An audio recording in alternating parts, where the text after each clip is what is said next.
ಬೆಂಗಳೂರಿನಿಂದ ಇರುವ 2 ದಿನದ 5 ಶಕ್ತಿ ದೇವತೆಗಳ ದರ್ಶನದ ಜೊತೆಗೆ ಹೊನ್ನಾವರ ಮುರುಡೇಶ್ವರ ಪ್ರವಾಸ. ಶ್ರೀ ಅನುಗ್ರಹ ಟೂರ್ಸ್ ಅಂಡ್ ಟ್ರಾವೆಲ್ಸ್ ಸಾಗರ ಇವರದಾಗಿರುತ್ತದೆ. ಕೇವಲ 4299. ನವೆಂಬರ್ 27ರಿಂದ ಈ ಪ್ರವಾಸವು ಇರುತ್ತದೆ. ಈ ಪ್ರವಾಸವು ಬೆಂಗಳೂರಿನಿಂದ ನಾನ್ ಎಸಿ ಸ್ಲೀಪರ್ ಕ್ಲಾಸ್ ಟ್ರೈನ್ನಲ್ಲಿ ಹೊರಟು ಸಾಗರ ತಲುಪಿ ಫ್ರೆಶಪ್ ತಿಂಡಿ, ಊಟ ಹಾಗೂ ನಾನ್ ಎಸಿ ರೂಮ್ ವ್ಯವಸ್ಥೆಗಳು ಇರುತ್ತದೆ.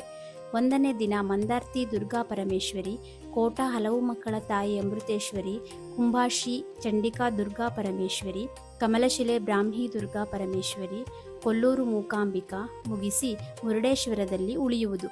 2ನೇ ದಿನ ಮುರುಡೇಶ್ವರ, ಇಡುಗುಂಜಿ ಮಹಾಗಣಪತಿ, ಹೊನ್ನಾವರ ಕೇರಳ ಸ್ಟೈಲ್ ಬೋಟಿಂಗ್ ಮತ್ತು ಸೈಡ್ ಸೀನ್ ಮುಗಿಸಿ ಸಾಗರ ತಲುಪಿ ರೈಲಿನಲ್ಲಿ ಬೆಂಗಳೂರಿಗೆ ಹಿಂತಿರುಗುವುದು. ಬುಕಿಂಗ್ ಮಾಡಿಕೊಳ್ಳಲು ಈ ನಂಬರನ್ನು ಸಂಪರ್ಕಿಸಿ. ಇದು ಟ್ರೈನ್ ಪ್ರವಾಸ ಆಗಿರುವುದರಿಂದ ಆದಷ್ಟು ಬೇಗ ಬುಕಿಂಗ್ ಮಾಡಿಕೊಳ್ಳಿ. ಈ ವಿಡಿಯೋವನ್ನು ನಿಮ್ಮ ಸ್ನೇಹಿತರಿಗೂ ಶೇರ್ ಮಾಡಿ. ಹೆಚ್ಚಿನ ಮಾಹಿತಿಗಾಗಿ ನಮ್ಮ ಪೇಜನ್ನು ಫಾಲೋ ಮಾಡಿ.